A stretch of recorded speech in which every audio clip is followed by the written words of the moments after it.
I'm Aria Schwartz, and welcome to the Winsidr show where it's all about the W. We are flying high today. The great Jasmine Harper is with me to discuss all things Dallas Wings, one of the most electrifying teams in the W last season, and we're poised for another exciting season.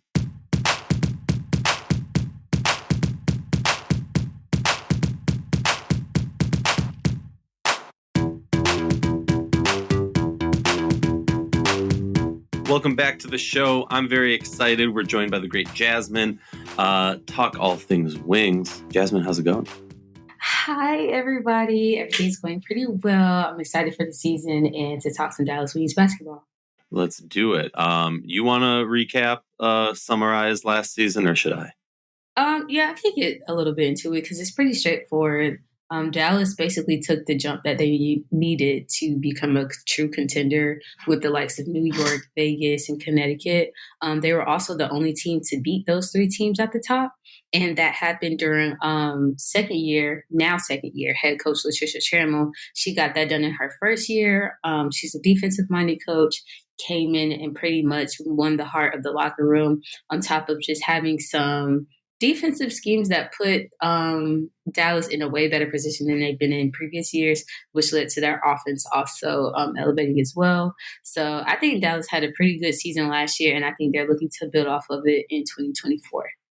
I would agree with all of that. Just want to remind everyone, make sure you check out our show notes for our sponsor and affiliate links. Just started working with some online betting sports books, so definitely check that out if that's your thing. If you have a gambling problem, there's a number, you should use it, get help, but also check out Homage and Breaking Tea and Fanatics. We got links for everything. Any W merch you're trying to get, we got a link for you. We get a little kickback. So grow the game in all elements and the environment of the game. So I think the Dallas Wings are a really interesting team. Like, if you follow Winsidr, you know I put a ridiculous $10 bet on them to win it all. Would have won like $1,000. Would have been the most amazing thing ever. But they're that team. They were, like you said, they beat all three. They weren't a team that you looked at them and you're like, you need to make free agency moves this offseason. So let's kind of run down what they did, because it wasn't much. They let Diamond Shields walk. Awak Kuyer suspended for the season, which honestly helped them in a tough situation in their front court being a little bit packed with lots of young talent. And then they let Odyssey Sims walk. And then Crystal Dangerfield in that trade, that post-draft, I'm blanking now if it was right before, right after the game. Right after the preseason game. Right after the preseason game. And then who did they get? Well, they didn't get anyone new. They kept Satu and they kept Kalani. So really, like, no moves. But if I'm being real, I look at this team and I can view it from two perspectives. And I have a feeling I view it more from one and you view it more from the other. I don't know. But no, like, I look at this team and I go, okay, for so many years, it's been about they stockpile draft picks. They do pretty good in the draft, I got to say. And then it's kind of like, okay, at what point are those players going to be grown enough, developed enough that, okay, this is going to finally come to fruition? And I think they almost have a second line of those young players. So I think going into this free agency, they kind of had a choice. Either grow those second line of young players and trust in them, or make free agency moves. I don't know which one's right, which one's wrong. Part of me almost feels like I would have liked for them to make like one move, like make a play for Becca Allen, or like somebody who adds a dynamic 3-point shooting threat to this team. I know there's some pushback on that. What do you think? Are you in the camp that they should grow who they have, or do you think they should have added some pieces? I think I was always of the mindset that Dallas' biggest need was probably at having a true defined point guard. I know my friend Christian Braswell and a few other people were very high on the Wings needing depth at the three. And while I understand that, that's kind of the role that Satu filled last year. I think moving her over to the 3 spot and then being able to play Natasha Howard and Tierra McCowan, or Natasha Howard and Awak, or Natasha Howard and Tierra, it pretty much set them up to ultimately just go big from now on, but also have someone at the 3 spot who can flow the offense. I really call Satu like the nucleus of the Wings, because I feel like she just brings like the glue that keeps everybody together. So yeah, I think their biggest need was at point guard, which they got with JC Sheldon during the draft. But I definitely understand what everyone means about having somebody else to shoot the three ball. So I'm curious for you, right? We can't ignore the elephant in the room that Satu is expected to miss a large portion of this season. For you, I completely agree. I've been screaming from the mountaintops. I think she is the best player on this team. I think this team needs to be built around her. I think Arike needs to kind of, and I say this with all respect, take a step back and understand that what her role for this team. And it's not about like who's better, who's worse. For this team to be the most successful it can, in my opinion, it needs to run through Satu. And then what we saw in that preseason game, which, by the way, shout out that we got to watch a preseason game, so we can talk about a preseason game and we can like communicate to the fans and the fan bases and the ecosystem that W grows, because we can actually discuss free agency, training camp, and all these things. We saw why you need an Arike on the team to hit that big shot when you need it. I don't trust, no offense, Satu, I don't trust you to hit that crazy, one-legged, falling out of bounds with 3 defenders shot to win the game. Arike is going to do that. But the problem is when Arike gets too confident and then she's trying to do that throughout the whole game. And so for me, it's like, pick your place, pick your point. And so for me, it's like during the game, Satu, that's it. Satu. As the game comes to a close, it's a close game. You need that last second shot. That's where Arike comes in. So I guess very, very, very long-windedly, like, how do you see this? How do you see like this team handling the lack of Satu for more than half the season, it seems? It kind of sucks because last year was the first time I think that Satu was fully healthy and she played like it. It pretty much showed. She was arguably one of the top 3, 4, 5 players last year. I'll say top 5. Yeah, because the MVP conversation, we're not going to get into that. But I'll give her top 5. She was ultimately like really in her element last year. And I do think the Wings should build around her. But her health is always pretty much in question. I think last year was the first time that she played between 11 to 17 games. And now that we're starting to reach the 40-game mark and possibly adding more in the next coming years, it's kind of like, can your body handle it? Like, because she always goes overseas and plays, whether it's for the German national team or I believe they're Fenerbahce. Yeah, Fenerbahce, yeah. Okay. I'm getting better with the names. Yeah, all the overseas names are like the hardest thing ever. So, right. But I think she does have to make that decision. Like, if you want to be the focal point of a team, you're going to have to be available stateside, healthy, and pretty much just available.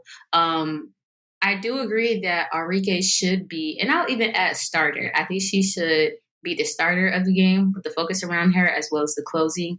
Arike, she plays better with the ball in her hands, but she doesn't always direct traffic. She's not really like a true facilitator. So I think that's where having someone like JC come in, it pretty much helps her to play off the ball a little bit more, which I think kind of strengthens her game.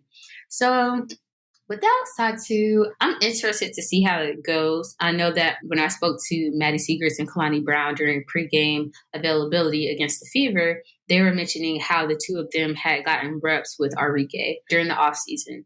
And pretty much like that 3-man weave that they had going, they pretty much have that chemistry solidified. So I do think Maddie slides into that 3 spot while Satu is away. But also, like, I think that Jaylen Brown has a really good chance of making this roster and also being that shooter.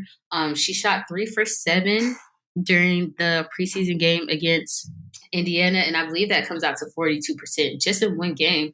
And that's honestly better than what anybody else shot, aside from, I think, Natasha Howard, who went 2 for 4. And then JC Sheldon, she also shot 2 for 2 from the 3. So I think that they do have some options in order to fill that spot while she's gone. But I do think that in order for her to come back seamlessly, they have to kind of have a system in place and like run through that, a couple times while Satu, though she's not available, she can still enter the facility. She can still have practice and things like that. She can still be available to show up. So I think just making sure that her place is still secured through all of that, I think that's how the Wings will be successful without her.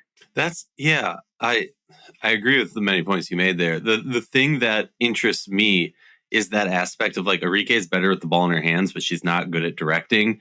And I completely agree. The franchise, the leader, whatever you want to call it, the point guard position, in my mind, was kind of like the big need for this team. because you have a shooter in Enrique. So you need someone who knows how to handle that and feed her. You have Satu. You have these elite bigs. I mean, there's no way in hell you're getting me or, any team in this league happy as a big to go up against the Dallas Wings this season. I mean, that is just a painful thought, a nightmare to have. I look at this team and I'm like, okay, that's why I question letting Sims walk. That's why I question losing Crystal Dangerfield. I completely get and I completely support it. Anyone who gets an opportunity to get more draft picks in the 25 or the 26 draft, cool, I'm for it. Do it. Crystal Dangerfield has shown throughout her career she's wise beyond her years and was invaluable for this team. And so was Justice for Crystal. Right? Justice for Crystal Dangerfield. Let her land on a place that's going to keep her for a couple seasons. Because she's shown that she can hold down a spot in this league for a top 5 team in this league, for a top 4 team. And at times, honestly, like Dallas Wings were the best, not the best team because Vegas was throughout, but we're in that conversation throughout last year. So for me, I'm looking at this and I'm just like, what were you doing, Greg? Why are you taking a team that is ascending to legit contention status? Why are you now taking away your biggest weakness, the aspects that you had, and hoping you can give those keys to such a young player? I do think the growth of Maddie and adding of these other players is going to be good because last year Lou Lopez was hurt, Stephanie Suarez was hurt. Having them back should be an addition, and Maddie with a year of growth will be a good addition. But I'm just like, you didn't solve at least in my mind, you didn't solve the point guard issue because adding a rookie to this team that's trying to contend for a championship doesn't make sense to me. Yeah, it kind of sucks. And again, justice for Crystal Dangerfield. I just hope she ends up in a spot that truly values her because even with her being traded to Atlanta, that's a guard-heavy team as well. So I'm interested to see how she fits the mold there. But ultimately, I think that Crystal Dangerfield, though she's undersized, it probably is the shortest guard in the league, I think, at 5'5". Gotta be. She's like an inch taller than me. I know I can't play point guard. So it just she pretty much kept the Wings afloat last year, and love Veronica Burton, love her personality. She's such a very humble player and just wants to do the best in this league. She only averaged 2.4 points last year, and Crystal Dangerfield averaged 8.2. Veronica also got more minutes on the floor, about 5 minutes more than Crystal did. But at the same time, I don't see Veronica's fit on this team, especially because her offense still hasn't clicked since she's been drafted. So, yeah, she may come off the bench and give you some energy, give you some defense. However, the issue that pretty much Dallas has had for the past, I'll say 2 or 3 seasons, is at the point guard position because you're not putting a true point guard there who can not only direct the offense, but also get points when they need you to. Like Crystal, for me, whenever the team went pretty stagnant, she was the one that would score buckets. To me, I think she's a pass first, point guard. And she made sure to get everybody else going. And around the third quarter, fourth quarter, that's when I felt like Crystal would pretty much get her own shots in and ensure that the team is still catching back up or establishing their lead a little bit more. Yeah, that is the element of Crystal's game that I have been amazed by and why I'm shocked that she's had to hop around to so many different teams. Because when she was with Minnesota, she was the leading scorer in the league in the last minute of the third quarter and the whole fourth quarter. And that's her style of play. Yep. And I know coaches have pushed her. We need that during the first, quarter, second quarter, and most of the third quarter. We can't just have it in the fourth. But that's her style of play, and she elevates other players around her. So for me, that's a huge loss. That's a huge loss. And I don't want to downplay Odyssey Sims either. A vet who's been around the block, knows what to do. I know there's some issues. Maybe the game style wasn't perfect. At times it wasn't ideal. But for me, I look at this team and I'm like, we're very shallow on the point guard depth. And if I have an opportunity to get somebody like an Odyssey Sims or Crystal Dangerfield around of that minimum, in my mind, I'm thinking cool. Now, but that does bring us to the point where we might have the most contention. You touched on it briefly, Veronica Burton. Now, I'm breaking down the numbers here with the Dallas Wings. I'm no mathematician. Someone can tell me I'm wrong. So basically, the way they're set up, assuming now who they have on roster: Arike, Natasha Howard, Tierra McCowan, Satu Sabli, Kalani Brown, Veronica Burton, Stephanie Suarez, Maddie Siegrist, JC Sheldon, Lou Lopez Seneschal, Jalen Brown. So that would be 12 players. The problem is cap space wise, they just don't have enough cap to hold that because they're sinking so much money into Arike, Natasha, McCowan, Satu, and Kalani. Like that's a lot. All of them are 125 plus. And Kalani's 125, and the rest of them are way more. The Crystal Dangerfield edition does help them. So basically it bumps them up. So now they can actually carry more of this roster. So now my math is completely wrong. Basically, while I do the math and think this over briefly, tell me why you think JC or Jalen are going to be able, I know you touched on it briefly, Veronica Burton, why is their offensive game going? Because we're not going to, dispute about the fact that her offensive game has just been MIA. But her defense has been there, and she's been around enough that you have, coaches like that familiarity. Tell me why you think her defense and familiarity is not going to be enough. As far as JC Sheldon versus Veronica Burton and things like that, I think this is Veronica's third year in the league, if I'm not mistaken. Yeah, that is very gracious for an incoming rookie and for somebody to be in the league for 3 years, but only averaged 2 points last season. I'm of the mindset that the Wings want to win now. They're making things more competitive. They're trying to lock in players for a few years like they did Kalani. They're trying to get new facilities and make things more appealing. And I think they're getting to the point where it's familiarity is very nice. It's all roses and teddy bears and candy, popcorn, all that good stuff. But at the same time, when you want to win, you have to make tough decisions. And I think she's probably going to be the toughest one, which sucks because I think that Veronica really could be unlocked if they found a way to get her offensive game going.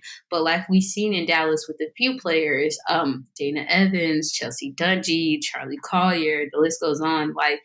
Dallas isn't primed to develop every player. It's kind of if you come in with more than the average, they're willing to help you get over that hump. But if we have to start from ground zero, it's going to be pretty much an uphill battle. I think that JC Sheldon, because she plays on both sides of the ball pretty well, it already gives her one up on Veronica Burton in terms of who fits better in the offense and can help things flow. I do think that JC has some developing to do just from what I saw in the preseason game when it comes to facilitating. It kind of looked like she was a little hesitant to direct traffic, but at the same time, when you have players like Arike, Tierra, Kalani, Natasha Howard on your team, I understand you might want to take a step back and let the vets show you how these are supposed to be done. But I think once JC gets into that mindset, hey, I'm running the show, I'm directing traffic, I'm the floor general, I think it's going to be a done deal. So this is what I'm going to say now. While I just did the math, and I think we're both right. Moving Crystal Dangerfield now frees up enough cap space that they can keep Veronica Burton, JC, and Jalen. And I think that makes sense after you have such a blowout game by Jalen, dropping 21 points, 7 of 15, shot 46. That was crazy. That was a wild shot. I mean, 3 for 7 from threes, kind of the Dallas Wings way. But I guess it's good for them. But JC was 13 minutes, 2 for 2, provided, some rebounding, some other aspects to her game too. So I think looking at it now, I'm okay, they moved on from Crystal. And I apologize for our listeners to go through this growth process with me as I think it out. They moved on from Crystal because they have these younger options that showed out and they could get some return that, I still think, they're going to be one more injury or 2 injuries away. Hopefully that doesn't happen from getting some hardship contracts. Maybe they're able to do some other things and we see a different, a trade or some type of move as more cuts happen to try and bring in a different young guard. But now I'm looking at it's Arike, Natasha Howard, Tierra McCowan, Satu, Kalani, Veronica, Stephanie, Maddie, JC, Lou Lopez, and Jalen. That's 11. And that fits into their cap space. So, I mean, look, could Burton be moved? Fine. Yes. Cool. Possible. Could they move on from JC or Jalen and decide to go in a different direction? Definitely possible. Also, the question marks for me are Stephanie Suarez and Lou Lopez, because didn't see Lopez play. Stephanie Suarez played limited. So kind of just, very curious. She played 4 minutes in a preseason game, and Lou didn't play at all. So it's just like, especially in the W where there's limited knowledge of what's going on. We don't get injury updates all the time. Yeah, I'm curious. So do you agree or disagree with that roster makeup? Well, now I think we have the same people. All right, cool. I'm just reading just in case. I have Arike, Satu, Tierra, Maddie, Kalani, Natasha Howard, JC Sheldon, Jaylen Brown, Stephanie Suarez, Lou Lopez, and Veronica. Yep. Yeah. Mm-hmm. That's 11 and they're within cap. Yeah, I will say I do think the 2 French players who were signed during training camp, if there is a hardship to be had, I think one or both of them come on. Interesting. Mm-hmm. So kind of like what they did with Kalani last year when Lou and Diamond were out. Yeah, we're going to see a lot of teams really working that. Hopefully there's no injuries, but hopes and expectations. What do you expect and kind of like what's the ceiling and what's the realistic for you in the Dallas Wings this year? So I actually have 3 points about my expectations from this year, but I'm also keeping them very realistic. Like, I'm not going to say Dallas needs to be number 1 in every category and everything like that, because first of all, I'm an Aces fan first. Secondly, I do think that Dallas laid a good foundation for the team last year regardless, so I don't think that my expectations are too far off. My first one is, how does LT grow the team's offensive game? Last year, they were last at 3-point percentage, but I believe they also were one of the top teams in attempts last year as well. So how do you navigate that efficiency and work to make that better, especially with Satu out? That's primarily where your 3-point percentage came from, with her 8 shots, with her, Arike, and Maddie being the best 3-point shooters on the team last year. My second expectation is that they just maintain their status as the leading team in rebounds. You have McCowan, you have Kalani, Natasha, Stephanie, even Maddie Segrets. Like, really anybody on the team can get a rebound because that's how aggressive and physical they play. So just maintaining that status, I think, is very straightforward. And reducing the amount of fouls they have in games, I more so think it happens in the front court than anywhere. But they had the 3rd most fouls last year, so I would like to see that pretty much reduced. Love it. I have so many questions for this team. This is one of the teams where I can't even formulate a full-on opinion until I see them play a few games, because I always think the second year of a new coach, if the roster stays, is very interesting, because when you come into a new roster as a new coach, you can light that fire and inspire them and push them. Mm-hmm. But now that's become the everyday. And now, can you do that your second year, especially for someone who hasn't been a head coach in a little bit? Can you do that the second year?